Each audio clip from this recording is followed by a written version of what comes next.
नमस्कार, मैं हूं आपके साथ मेघा जैन और आप देख रहे हैं हिंदुस्तान मेल न्यूज। आइए नजर डालते हैं आज के इस खास बुलेटिन पर। अब होगी मुद्दों की बात सच के साथ। सोनाली फोगाट हत्याकांड के मुख्य आरोपी सुधीर सांगवान ने रिमांड के दौरान अपना जुर्म कबूल कर लिया है। आरोपी ने हत्या की साजिश रचने के बाद भी कबूल ली। गोवा पुलिस के एक सूत्र ने जानकारी दी है। हालांकि गोवा के जसपाल सिंह ने इस बात से इनकार किया है। उनका कहना है कि ऐसी जानकारी होगी तो मीडिया को बता दिया जाएगा। पुलिस सूत्र के मुताबिक सुधीर साजिश के तहत सोनाली को गुरुग्राम से गोवा लाया था। गोवा में शूटिंग की कई योजनाएं नहीं थी। सोनाली की हत्या की साजिश बहुत ही पहले रच ली गई थी। गोवा पुलिस ने इस हत्याकांड में कुछ पुख्ता सबूत भी जुटाए हैं जो सुधीर सांगवान को दोषी ठहराने के लिए पर्याप्त है।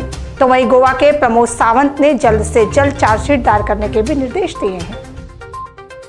मध्य प्रदेश की राजधानी भोपाल में शहर सरकार के मंत्रिमंडल में विभागों के बंटवारों के बाद नेताओं में कलह की स्थिति बन गई है। गोविंदपुरा विधायक रचना गौर ने बंटवारे पकड़ी आपत्ति और नाराजगी जताई है। रात में ही उन्होंने 2 समर्थक मेयर इन काउंसिलिंग यानी MIC मेंबर ने इस्तीफे दे दिए थे। तो वहीं शनिवार को विधायक गौर के बंगले पर गोविंदपुरा विधानसभा क्षेत्र में पार्षदों की बैठक बुलाई गई। इसमें प्रमुख नेता भी शामिल थे। विधायक गौर ने कहा, 45 साल से गोविंदपुरा विधानसभा बीजेपी का गढ़ है। शहर सरकार को विधानसभा क्षेत्र का सम्मान रखना था। MIC मेंबर नाराज है, इसलिए इस्तीफा दिया है। मैं मुझसे बात करने आए थे, उनसे चर्चा की है, संगठन ने भी अपनी बात रखी है। अमेरिकी स्पेस एजेंसी नासा अपने मून मिशन आर्टेमिस 1 की लॉन्चिंग आज यानी 3 सितंबर को रात 11:47 पर करेगी। यह नासा का दूसरा प्रयास है। दरअसल 29 अगस्त को रॉकेट के 4 में से 3 तीसरे इंजन में आई तकनीकी गड़बड़ी और खराब मौसम की वजह से इसका लॉन्च टाल दिया गया था। अब इसे शनिवार को फ्लोरिडा के केनेडी स्पेस सेंटर से चंद्रमा की ओर रवाना किया जाएगा। भोपाल की सीमा उम्र 35 साल कोरोना में पति की मौत हो गई। सीमा अब अकेले 2 बच्चों की जिम्मेदारी उठा रही है। पति के जाने के बाद आर्थिक हालात ने उन्हें डिप्रेशन में धकेल दिया। उन्होंने एक शॉप से जहर खरीदा और फैसला लिया कि दोनों बच्चों सहित वो खुदकुशी कर लेंगी। जहर खाने से पहले सीमा ने अपनी बेस्ट फ्रेंड से बात की। फ्रेंड भाग गई थी कि कुछ गड़बड़ है। वह तुरंत सीमा को एक डॉक्टर के पास ले गई। अब सीमा खुदकुशी के विचारों से बहुत हद तक बाहर आ चुकी है। सही समय पर इलाज से सीमा का परिवार अब बच गया, लेकिन उनके जैसा मेंटर हर किसी को नहीं मिलता ताकि जान बच जाए। इंदौर के द्वारकापुरी थाना क्षेत्र में पति पत्नी और नाबालिग बेटे के विवाद में नाबालिग बेटे ने अपने ही पिता की पिटाई कर हत्या कर दी। इससे पिता की मौत हो गई। वही पुलिस ने मौके पर पहुंचकर शव को पोस्टमार्टम के लिए भिजवाकर मामला दर्ज कर नाबालिग बेटे की तलाश शुरू कर दी है। तो इनका आपस में शराब पी के विवाद मारपीट होती रहती थी। पहले भी अप्रैल महीने में भी हुई थी, जिसमें इसकी रिपोर्ट पर उसके बेटे और पत्नी के खिलाफ राजू भाई के खिलाफ अपराध दर्ज किया गया था। अभी 4-5 दिन पहले फिर से इसका बेटा माँ और इसका और पत्नी के बीच विवाद हुआ था। मतलब जो गोविंद एक तरफ और दूसरी उसकी पत्नी राजू भाई और कमलेश एक तरफ थे। इस पर विवाद हुआ था। इसकी पत्नी ने संभवतः कहीं रिपोर्ट भी की थी, जो कि पति के खिलाफ की थी, ऐसा पता चला है। लेकिन इंदौर के प्रतिष्ठित IPS एकेडमी में पढ़ने वाले 4 छात्रों ने मिलकर क्रिप्टो करेंसी के नाम पर लोगों से लाखों रुपए की ठगी कर ली। शिकायत मिलने के बाद पुलिस ने चारों आरोपियों को गिरफ्तार कर लिया है। इंदौर शहर के प्रतिष्ठित IPS एकेडमी में पढ़ने वाले 4 छात्र पीयूष, मयंक, आर्यन ने मिलकर अपनों के लिए एक ऐसा धोखाधड़ी का प्लान बनाया। इससे कई लोग उलझ गए। इनमें लाखों रुपए दे बैठे और इनके धोखाधड़ी का शिकार हो गए। इंदौर के LIG कॉलोनी में हाउसिंग बोर्ड के द्वारा अवैध निर्माण पर कार्रवाई करने के लिए दलबल पहुंचा, जहां रहवासियों के द्वारा कार्रवाई का विरोध किया गया।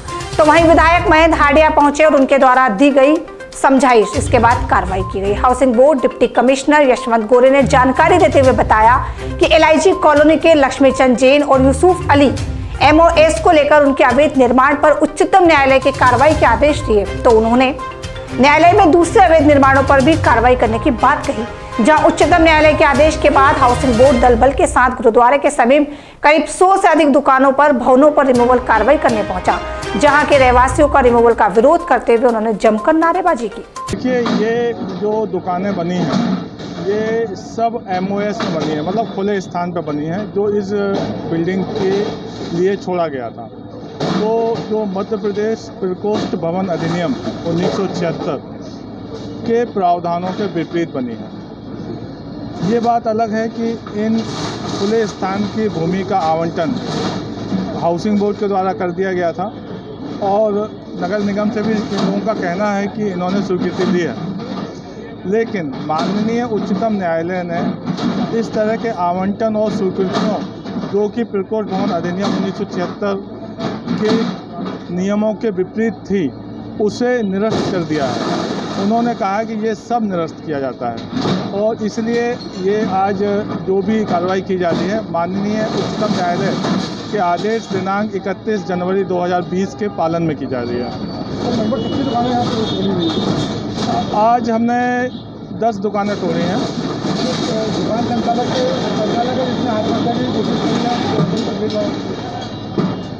नहीं, ऐसा कुछ नहीं किया उसने। वो एक कांच का टुकड़ा लेके उसने गले पे रख लिया था। वो तो वो मकान मालिक है, उसका नौकर वगैरह है। ये तो तुरंत ही उसको पकड़ लिया था। तो ये सब तो डराने के लिए ये लोग करते हैं।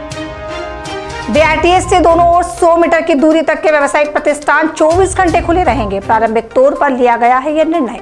इसके बाद अन्य क्षेत्रों के बारे में भी विचार किया जाएगा। कलेक्टर मनीष सिंह ने कहा, इन क्षेत्रों में आने वाले बियर बार और शराब की दुकानें पूर्व समय अनुसार ही खुलेंगी। शहर की अर्थव्यवस्था को नई रफ्तार देने के उद्देश्य से स्टार्टअप प्रोग्राम के तहत शहर के कुछ संस्थान खुले रहेंगे। नहीं, अभी जो प्रिलिमिनरी हम जो सजेशंस आए हैं उसके आधार पर बीआरटीएस, क्योंकि एक यहाँ की बैकबोन है, बीआरटीएस के दोनों 100 मीटर दोनों तरफ का अभी एक प्रस्ताव किया गया है, जिस पर अभी आगे निर्णय लिया जाएगा। तो बीआरटीएस क्षेत्र के 100 मीटर दोनों तरफ के प्रतिष्ठान, इसमें मैंने आपको बताया नेगेटिव लिस्ट है, जैसे कि कुछ बार हैं या शराब की दुकानें हैं या ऐसी जहाँ पे अहाते हैं और ऐसी चीज़ें जो नेगेटिव लिस्ट में और इसके अतिरिक्त डाली जाएंगी, उनको छोड़कर सभी प्रतिष्ठानों को खुला रखने की, जैसे कोई व्यावसायिक प्रतिष्ठान है, कोई प्रोफेशनल कोई इंस्टीट्यूट है, कोई शैक्षणिक संस्था है, कोई ऐसी दुकानें हैं या कोई आईटी कंपनी है, डेटा सेंटर कंपनी है, कोई बीपीओ केपीओ टाइप के प्रतिष्ठान, इन सबको खुला रखने की अनुमति दिया जाना प्रस्तावित है। सर, आपके पास जो सेक्टर है, आपके पास बहुत जिम्मेदारी है, क्योंकि आईटी सेक्टर से आपका संबंध है, आप उसकी जिम्मेदारी संभालते हैं। इंडस्ट्रीज़ का आपके पास में भूमिका है, आप उसकी जिम्मेदारी संभालते हैं। ये प्रमुख जो 2 सेक्टर से, इसी का इफेक्ट नाइट लाइफ में आता है, इसी को सुविधाएं भी नाइट लाइफ में मिलती, लेकिन जो एरिया है वो बीआरटीएस से हट कर है, उनको कैसे? इसमें हम वो, क्योंकि देखिए जो केपीओ और बीपीओ हैं वो उसको तो वैसे ही 24 घंटे खुला रखने की अनुमति रहती है, लेकिन वो जैसे हमारे आईटी पार्क में कोई प्रतिष्ठान है, वो तो अगर रात में ऑपरेट करता है तो वो आज भी खुला है। लेकिन वहाँ के एम्प्लॉयज़ को एक बेसिक समस्या आती है, आने जाने की समस्या आती है, रात में कुछ खान पान है तो उसकी समस्या आती है। तो एक होलिस्टिक इकोनॉमी नहीं बन पा रही है, जिसकी वजह से कोई अगर बड़ी कंपनी यहाँ आना चाहती है तो उसको ये तो पता है कि मैं रात में खोल सकूँगा, लेकिन उसको ये एक संशय रहता है कि अगर मैं खोलूँगा तो मुझे जो सुविधाएं हैं वो नहीं मिलेंगी। बहुत सारे एम्प्लॉयज़ मेरे आ जा नहीं सकेंगे, उनको खाने पीने की सुविधा नहीं मिलेगी उनको।